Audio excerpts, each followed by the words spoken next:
Hi, hello. Welcome to the episode of Isaiah's Newsstand. It's your host, Isaiah Edwards. The date is October the 19th, 2025. Hopefully this episode finds you well, in good spirits and high hopes. As for me, I'm doing pretty good. Hopefully you've had a good Sunday. Hopefully it was a fun day. As for me, my day went pretty well. It was pretty swimming. I will say it was definitely wet. It's been a rainy, gloomy-esque day, but the vibes were solid. They were tight. Let's see, but we will start actually with last night, because I did actually wind up not doing too much, nothing too crazy. I did go to IHOP with a friend, did a little dinner. It was nice. I just got the simple full stack, which is 5 stacks or 5 pancakes. I used to think it was a smaller number. Maybe that number's gone up. Hey, I'll take it. That's my kind of inflation, is when the full stacks get bigger. You feel me? But no, I got an order of pancakes and then an order of sausage links. Normally I get bacon, but I have bacon at home, so I was just like, I'm kind of feeling like I'm in a sausage mood. And also, maybe y'all noticed, like, hey, didn't you want pancakes like a week or two ago? And I'm like, yeah. And y'all know I settled for McDonald's hotcakes.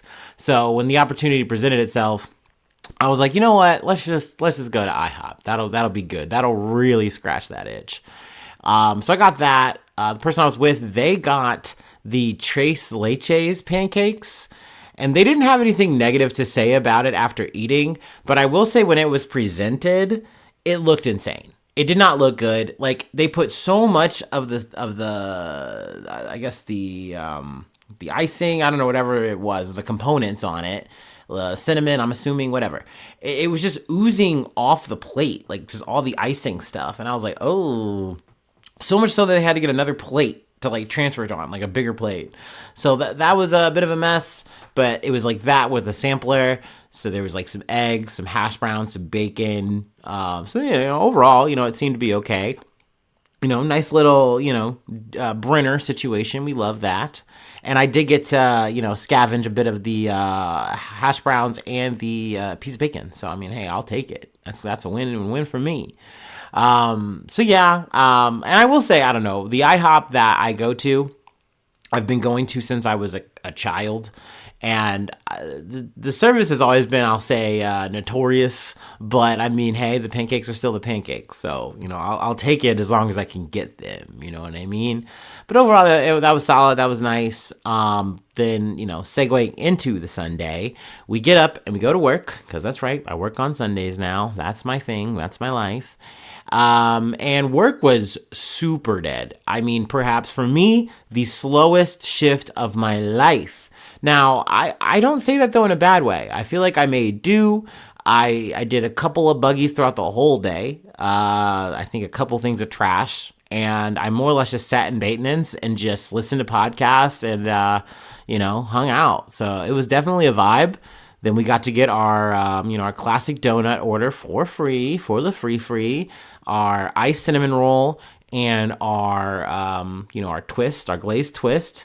And also it had the thing where it's like, because there's like so many donuts in there, had a bit of the chocolate icing from another donut. And I'm like, hell yeah, I'll take that. That's nothing but a bonus to me. So once again, I'm just winning in the food corner. It was a nice little breakfast nook addition for the past 24 hours. We love that. We take that.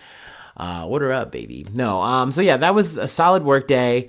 And then from there, we go to the grocery store. Grocery store was busy, but overall not too bad. We got everything we needed, so we love that. I will say it was still expensive. We're still pushing around $100 per grocery store visit. So, I mean, these runs are really breaking my bank. But, I will say it was an important change here. Last week, I made this statement about how I was shocked to find out that the cashews that I was buying, the chocolate-covered cashews, the sea salt caramelized chocolate-covered cashews, were like $10. We made the change. We ran out of those, so we had to make something new happen. And we landed on the yogurt covered raisins. And I got to try them for my snack with my little nut cup. And it was good. It was yummy. I mean, will I say it's as good or better than the chocolate covered cashews? No. Alas, it's not. But I'm not beholden to that. I'm not beholden to that nut. I can let it go. There's still some cashews in my trail mix, just non-chocolate, whatever, uncaramelized. But overall, it's definitely a nice addition to the nut cup family. Nut cup. But yeah, that's pretty much all I have. I think we're all caught up on my Joneses. I forgot to mention the workout. My bad. Workout was solid. Not too busy at the gym, so we love that for a Sunday. I got on all my machines, and the pump was good. It was solid. No injuries, no problems, no muss, no fuss. So yeah, yay. There you go. So yeah, that's everything. You're all caught up. Let's go ahead and do our startup, and let's get into some news.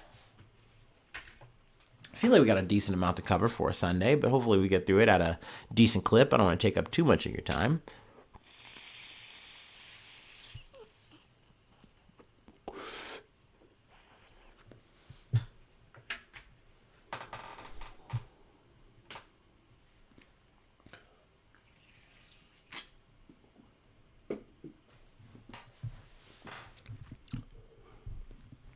Ooh, all right. Our first story comes from Al Jazeera. Israel kills 11 Palestinian family members in Gaza's deadliest truce breach. Israeli forces have killed 11 members of a Palestinian family in Gaza, the deadliest single violation of a single ceasefire, the deadliest single violation of the fragile ceasefire since it took effect 8 days ago. The attack happened on Friday evening when a tank shell was fired by Israeli forces at a civilian vehicle carrying the Abu Shaban family in the Zetoun neighborhood of Gaza City, according to Gaza's civil defense.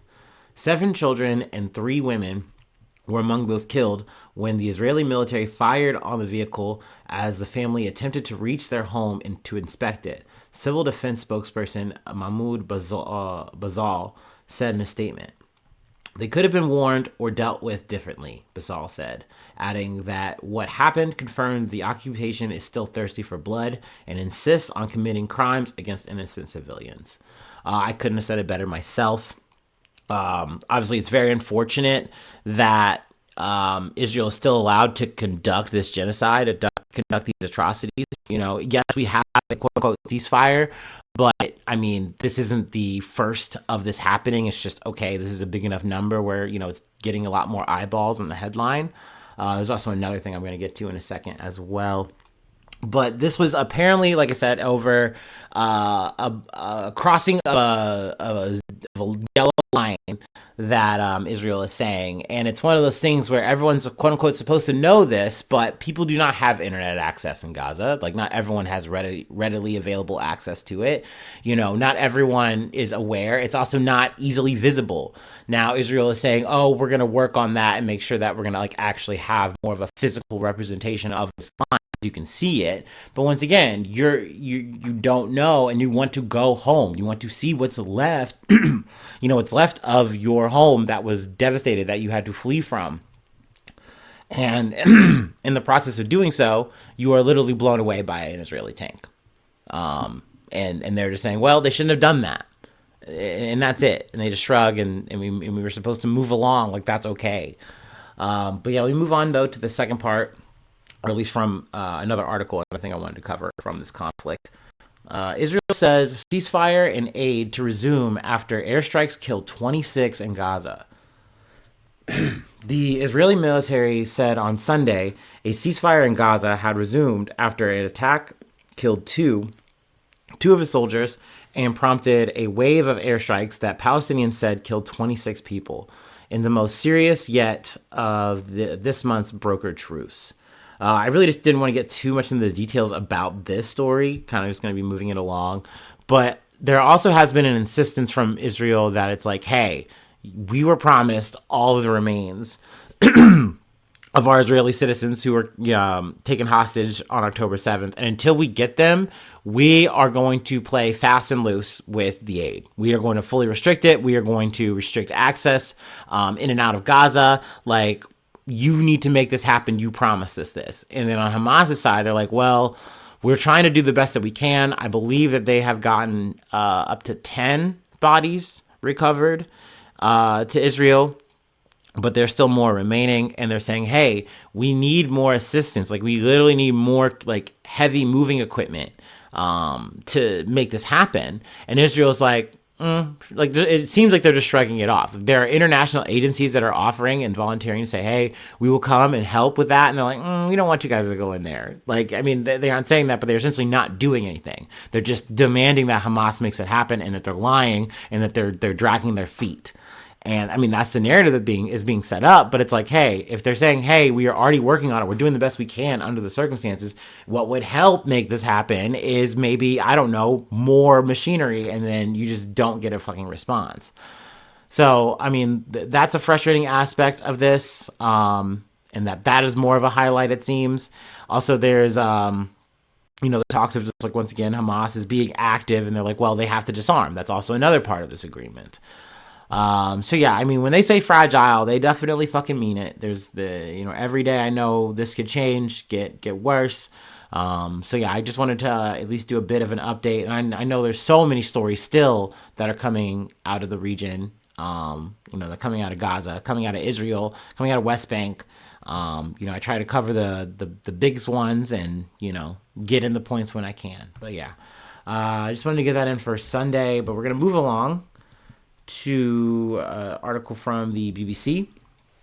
Taliban and Pakistan agree to ceasefire after days of deadly clashes. Let me take a water break. My throat is giving out.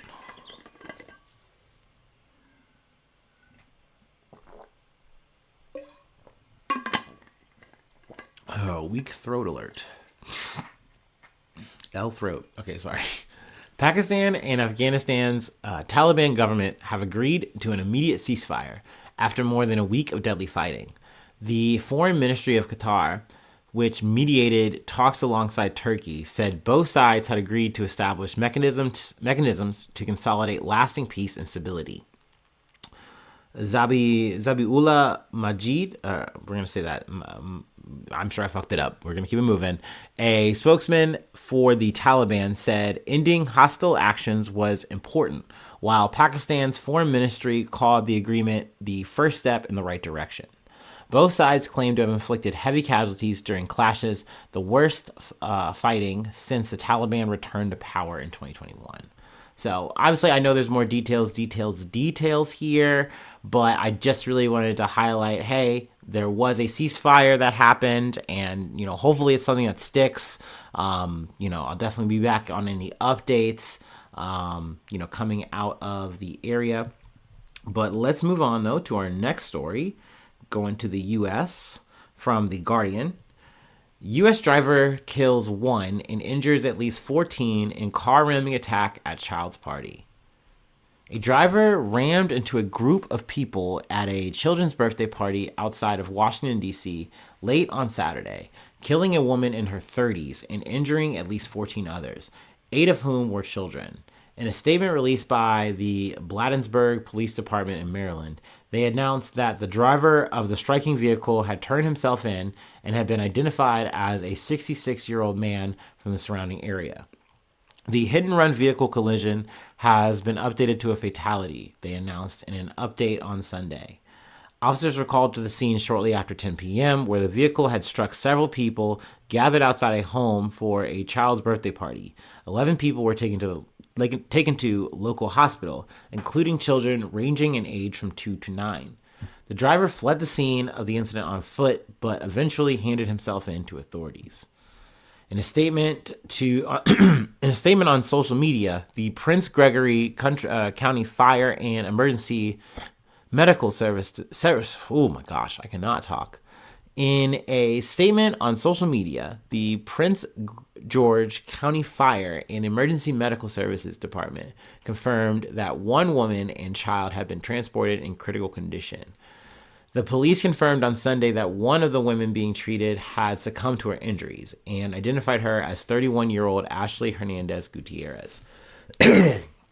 Now, I don't have any,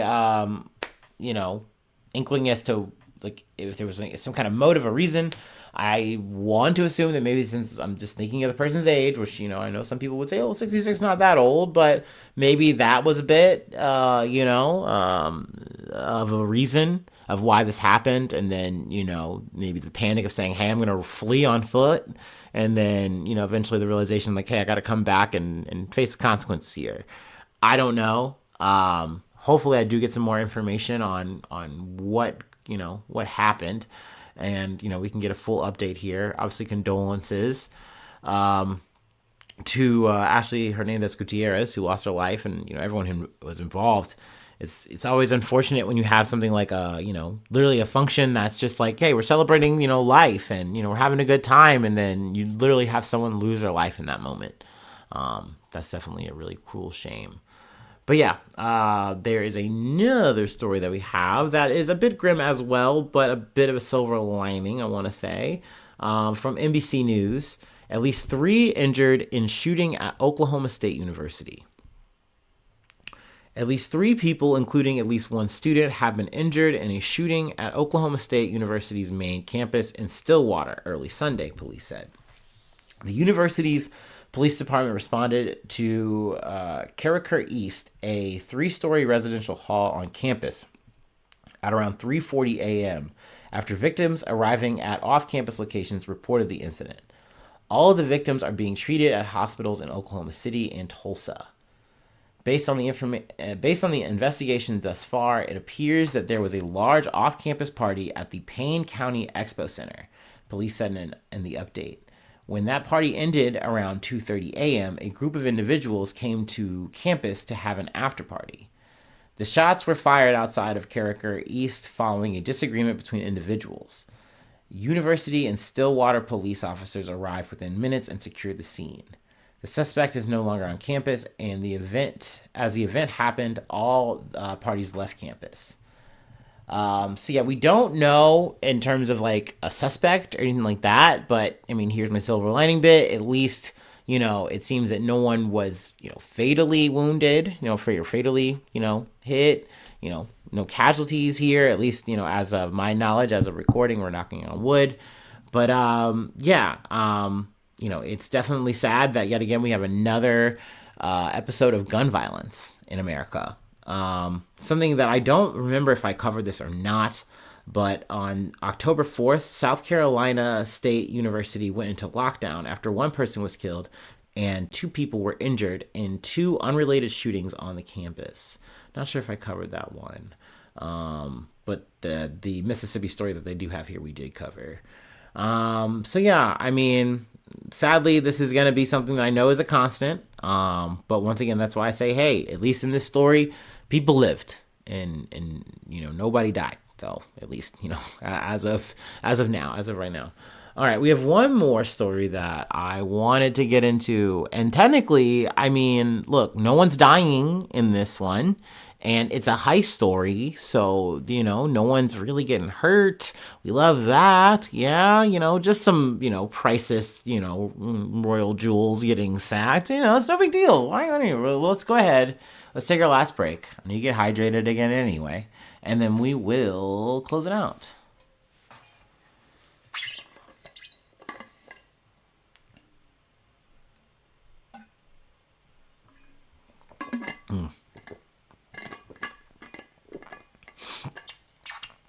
I am loving this fall weather, but it's got me in the situation of, when to bring out the big blanket, because we're in the middle of October. So technically I think I am greenlit to do so. I think it's fine, but I feel like that's a tick up on my clock to when I need to start, cranking the heater. And that's when I'm cutting into the utilities money. You feel me? And I don't know if I want to do that. So I'm thinking, like, do I really want to just strongman this? Also, if I add the big blanket, then I got to start doing the big blanket in the laundry. I hate having the big blanket take up so much space. It's such a capacity issue. So I'm trying to hold out but it is getting nippy and my feet do get cold, and I hate waking up from a nap, waking up from sleep, and you're just freezing, like that's the reason. To me, that's just as bad as waking up like in a hot sweat because it's just too hot to sleep. They're the same. They're both bad. No good. Anyway.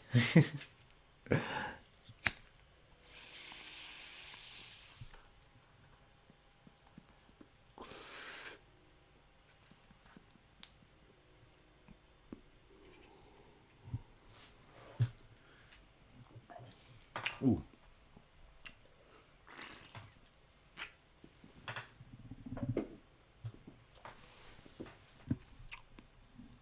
All right.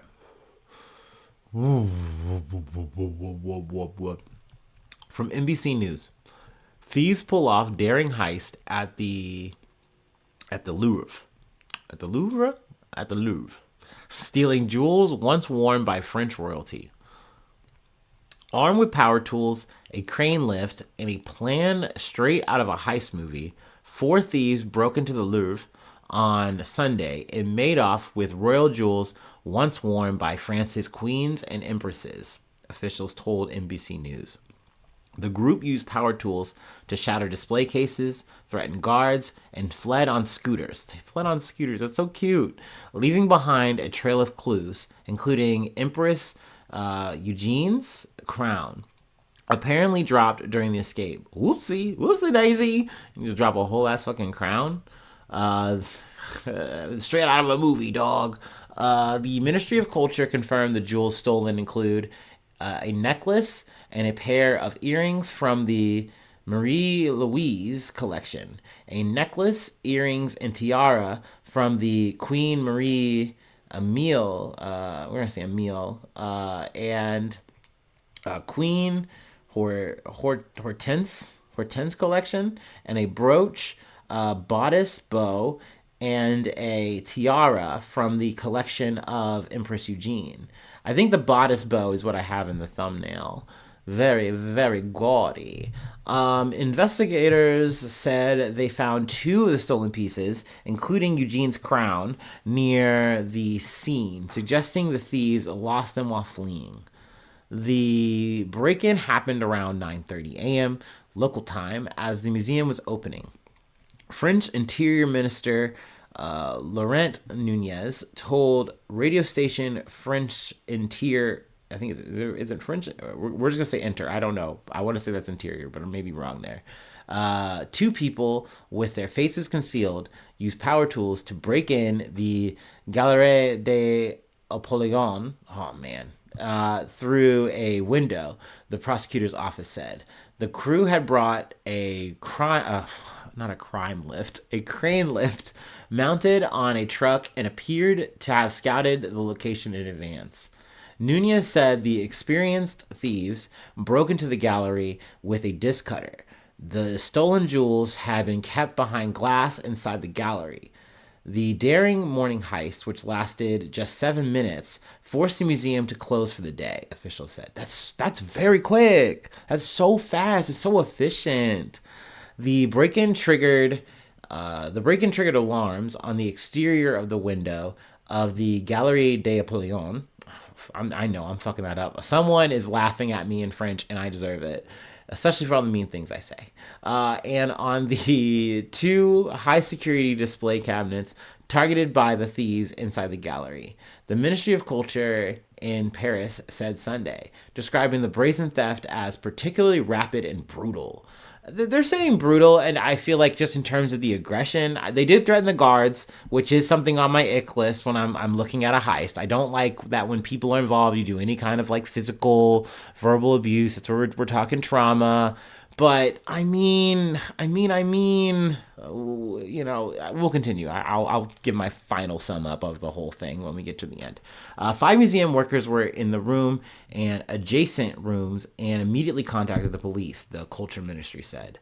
The thieves targeted 2 glass display cabinets housing priceless jewels and threatened guards who evacuated the premises, the prosecutor's office said.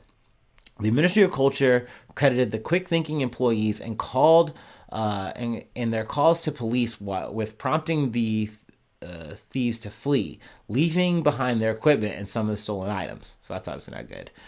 Before fleeing the scene, the thieves allegedly attempted to set fire to the crane lift they used, the prosecutor's office said. A museum worker thwarted the attempt, the culture ministry said. Now, this was a question mark thing to me. I don't know why they would have felt the need to take the time to try to burn the crane down. That seems a bit gaudy. It also seems like unnecessary damage and time. You're definitely getting denotes for that, in my opinion. You know me, the fucking heist expert. But I don't get it. I would definitely love maybe a breakdown there. Why take the time to take out the crane? I don't know. An image from the scene showed what appeared to be a furniture elevator propped up against a balcony with police gathered nearby to cordon off the area. French culture minister Rachida Dati said earlier on X that no injuries were reported. So that's good. The Galerie Apollon, or Apollo Gallery, is home to many of France's crown jewels and historic diamonds. It also features hard stone vessels, collected by French kings, including jade and rock crystal. According to the Louvre, so sorry, I don't know why I say these things this way, Louvre website. Nunez said the museum was evacuated mainly to preserve evidence and clues so that investigators could work undisturbed. I expect we will very soon find the thieves and jewels, he added. An investigation into organized theft and criminal conspiracy to commit crime has been launched by the Paris Public Prosecutor's Office. A source inside the office told NBC News. Video posted on X this morning and verified by NBC showed crowds of people leaving the museum. My first visit to the Louvre Museum ended with not seeing a single artwork. One user posted alongside a video of people exiting the Louvre. The theft is just the latest wave of heists hitting cultural institutions across France. These broke into the National Museum of Natural History in Paris last month and made off with samples of raw gold worth about $700,000, officials said. The Louvre's, the world's most visited museum, hosts millennia of civilization's greatest treasures. Its most famous work of art is the Mona Lisa by Leonardo da Vinci, a 16th century portrait that depicts an Italian noblewoman with a mysterious smile. It's rare for the Louvre to close its doors. It happened during the war, during the COVID-19 pandemic, and in a handful of strikes, which we've covered at least one of those. The museum was shut down in June by its own striking staff, who said the facility was crumbling under the weight of mass tourism. So yeah, there we go. Definitely not the greatest heist. We're gonna give it about a B though. I feel like that's fair. Maybe like a B minus or C plus. Because once again, I don't get why we're burning the crane. But they did do a pretty good getaway, I must say. But I mean, we'll see how long that lasts. If they are in the wind, if they do make off with the jewels. I also wonder how you're going to fence something like this. How you're going to liquidate your assets here. Are you going to have to just literally do that? Melt down some of these things, take all the stones out, and then sell it all piece by piece by piece. I don't know. That would be a shame, right? These are pieces of history, iconic moments. Iconic pieces of jewelry. I don't know. Way. But I mean, definitely a bummer to see them, get jacked, I guess. But once again, I'm sorry. I'm just a sucker for a good heist. I find them fascinating. I find them interesting. Especially when they pull them off. And it seems like this was very quick, very boom, boom, boom. And they got in and they were getting out. And once again, just the comic, you got so much jewelry and you're just trying to get away so fast that you're literally leaving pieces of loot like breadcrumbs. That's how you write it, babe. I don't know. So yeah, I wanted to close off with that story. Just do the whole read along. Why not? I'll keep you posted if I find out any updates on our capers. But yeah, that's it. That's all I have for today. It is Sunday, and I don't like to shill on Sunday. So thanks so much for tuning in. Thanks so much for being a friend. And hopefully I see you soon for some more good news. I love ya. Bye-bye. Mwah.